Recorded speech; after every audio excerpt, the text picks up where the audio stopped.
মাদ্রাসাতে পড়তাম। মাদ্রাসা ছোট হইলে হুজুর বলছে রুমটা ঝাড়ু দিয়ে যাইতাম মসজিদ। তারপর মসজিদটা ঝাড়ু দিতে গেছিলাম। তারপরে আমি বলছে আমার বিছানাটা ঝাড়ু দিয়ে দিই। তারপর বিছানা ঝাড়ু দিতে গেছি। তারপরে দরজাটা লাগাই লাইছে। তারপরে এরকম সামাজিক যোগাযোগ মাধ্যমে আমাকে নিয়ে একটা বিষয় ভাইরাল হয়েছে, বিভিন্ন পত্রপত্রিকায় সেগুলো হয়তো প্রচার হচ্ছে। তো আমি আপনাদের বলবো যে এই বিষয়টার সাথে, যে বিষয়টা মেঘলা নামক একটা মেয়ে এবং আমার ছবি দিয়ে যে একটা অপপ্রচার করা হচ্ছে, অপবাদ রটানো হচ্ছে, এটার সাথে আমি কোনোভাবেই সম্পৃক্ত না। নেত্রকোনা জেলার মদন উপজেলার মহিলা মাদ্রাসার যে অনাকাঙ্ক্ষিত ঘটনা, সেই ঘটনার মূল আসামি আমানুল্লাহ সাগর, মৌলানা আমানুল্লাহ সাগরকে গ্রেপ্তার করা হয়েছে বা সে আত্মসমর্পণ করেছে। যাই হোক, সে এখন পুলিশ হেফাজতে। মূল বিষয় হলো যে আমরা এই কয়েকদিন এই বিষয়টা নিয়ে কিন্তু ব্যাপক আলোচনা সমালোচনা হচ্ছিল, যে যাকে অভিযুক্ত করা হয়েছে অর্থাৎ মৌলানা আমানুল্লাহ সাগরকে, যে মাদ্রাসার 11 বছরের ছাত্রী, তার নাম হলো মেঘনা, সংক্ষিপ্ত নাম। এই মেয়েটার জবানবন্দি সে দিয়েছে এবং শিক্ষক অর্থাৎ আমানুল্লাহ তিনিও ফেসবুক লাইভে এসে তার বক্তব্য দিয়েছে। দুইটা বক্তব্য কিন্তু কন্ট্রাডিকশন।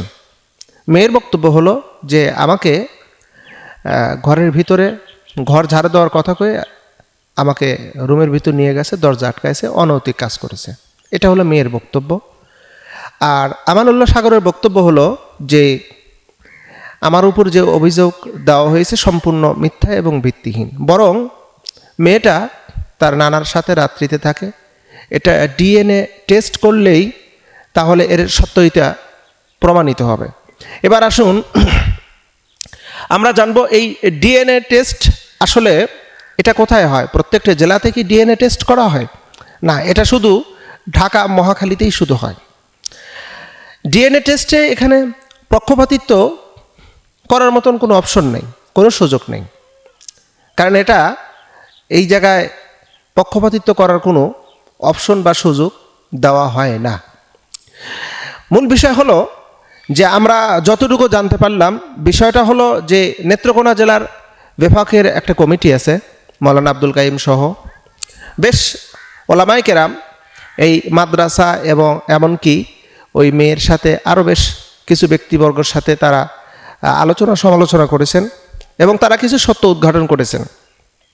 আসলে মূলত আসামি কে? আমানুল্লাহ তিনি মাদ্রাসার শিক্ষক, তিনি বলতেছেন যে আমি ঘটনার সাথে সম্পৃক্ত না। আর মেয়ের একটা বক্তব্য আপনারা হয়তো বা অলরেডি শুনেছেন।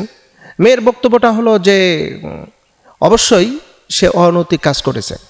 তাহলে দুইটাই কিন্তু সাংঘর্ষিক। আমরা কিন্তু কারোর পক্ষে সাফাই গাওয়ার জন্য আপনাদের সামনে আসি।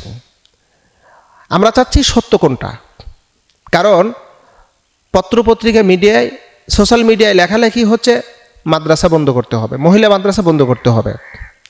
মহিলা মাদ্রাসা বন্ধ করে দিলেই তাহলে এই ধরনের সমস্যা আর হবে না। তো মহিলা মাদ্রাসা কেন বন্ধ করবেন? মহিলা মাদ্রাসা বন্ধ করলে অসংখ্য হাজার হাজার লক্ষ লক্ষ ছোট্ট তরুণীরা, কিশোরীরা তারা ইলম শিক্ষা থেকে মাহরুম হয়ে যাবে। হ্যাঁ, অনাকাঙ্ক্ষিত একটি ঘটনা ঘটেছে। আমরা এই ঘটনার নিন্দা জানাই, তীব্র নিন্দা জানাই, এবং এই ঘটনার সাথে যেই সম্পৃক্ত হোক, সে আলেম হোক অথবা সাধারণ মানুষ হোক, তাকে বিচারের আওতায় আনতে হবে। এটা হলো আমাদের চূড়ান্ত দাবি। আপনারা তদন্ত ছাড়াই, ডিএনএ টেস্ট ছাড়াই, যেখানে কোনো সাক্ষী প্রমাণ নেই, একটা কথার উপর ভিত্তি করে কাউকে দোষী করা সম্ভব না। হ্যাঁ, মেয়ে ধরে নিলাম মেয়ের বক্তব্য যে এই হুজুর দোষী। হুজুরের বক্তব্য অনুযায়ী হুজুর দোষী না, বরং দোষী অন্য কেউ। তাহলে আমরা যদি কথা যদি ধরতেই হয়, কথার উপরেই যদি মানে ফাইনালি যদি রেজাল্ট চলে আসে, তাহলে আপনি হুজুরের কথা একবার ধরেন, তাহলে হুজুর দোষী না। আবার যদি কথার উপর ডিফেন্স করেন, তাহলে মেয়ের কথা যদি ধরেন, তাহলে হুজুর দোষী।